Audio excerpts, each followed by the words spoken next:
Use है वो भी हमें बहुत अच्छे से पता चले, मतलब भावना का द्रव्य आपको पता चल गया। 7 द्रव्य हैं उसमें, पारा है, गंधक है, वंग भस्म है, चांदी भस्म है, खरपर है, उसका खरपर नहीं है तो आपने यशद डाल लिया, आपके पास लौह भस्म है। तो इतनी सारी भस्में हैं, साथ में लौह भस्म का अमाउंट बहुत ज़्यादा है, सब 3-3 माशा थी, ये 3 तोला था। घृत कुमारी की भावना दे रखी थी, एक एक रत्ती की डोज है। बहुत शॉर्टकट में अगर सही से सिंपल सा लैंग्वेज में समझिए तो ये सारी चीज़ें हैं। और अनपान में भी आपके पास दूध है, दूध आपका इटसेल्फ पित्त पर बहुत बढ़िया काम करता है, रसायन होता है। आंवला सोरस है, आंवला सोरस इटसेल्फ आल्सो है रसायन, आंवला भी रसायन है आपके पास में। आपने मधु के साथ दिया, आपने जपा पुष्प के साथ दिया, तो आपके पास बहुत सारा वेरिएशंस आ गया।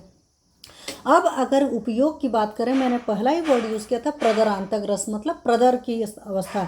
तो प्रदर चाहे नया हो चाहे पुराना हो, मतलब चाहे एक्यूट हो चाहे क्रॉनिक हो, दोनों ही कंडीशन में you can use this medicine, बहुत अच्छे से यूज़ कर सकते हो। चाहे सफ़ेद प्रदर हो, मतलब सफ़ेद पानी जा रहा है, चाहे लाल प्रदर हो, ठीक है, तो वहाँ पर भी आप दोनों ही केस में दे सकते हो। मतलब कि एक्सेस फ्लो चल रहा है पीरियड में, आप वहाँ पर भी यूज कर सकते हैं बड़े आराम से। तो कोई भी प्रदर हो, वो सारा प्रदर जो होता है नष्ट हो जाता है। तो मॉडर्न में तो मेनोरेजिया, मेट्रोरेजिया, इस तरह की टर्मिनोलॉजी है। अपना आयुर्वेद का कंसेप्ट देखिए और उसके हिसाब से पेशेंट की डायग्नोसिस बनाइए, and that will be much more better. ठीक है, अभी एक चीज़ छूट गई है, वो भी अभी बात करूँगी, याद आ गया तुम्हारा। दूसरी बात है, एक तो ये आपने देखा कि चाहे नई कंडीशन हो चाहे पुरानी, आप वहाँ पर यूज़ कर सकते हैं, चाहे वाइट हो चाहे रेड हो, दोनों प्रदर के केस में आप यूज़ कर सकते हैं। और इससे क्या हो जाता है कि जो फीमेल पेशेंट बहुत दुर्बल हो जाती है, आप किसी भी लुकोरिया वगैरह के पेशेंट्स को, प्रदर के मरीज को देखिएगा, बहुत लीन एंड थीन और वीकनेस बहुत आ जाती है, तो उससे ताकतवर हो जाएगी। प्रदर की वजह से होता है क्या है, कमर और पेड़ों में दर्द होता है। अब मेल जो लोग हैं उनको तो एहसास नहीं होगा, फीमेल जो यहाँ पर जुड़ी हैं और जिनको वाकई कमर का दर्द होता है सीवियर, खास करके प्रदर की वजह से, वो सिर्फ वही इस चीज़ को जानती होंगी। मेरे को लाइफ में एक बार दर्द हुआ था, नॉर्मली मुझे इस तरह के पेन नहीं होते, तब मैं फर्स्ट टाइम जानी कि ये दर्द वाकई कितना खतरनाक होता है। क्योंकि कहावत है ना, जिसके पैर न फटी बीवाई ते का जाने पीर पर आई।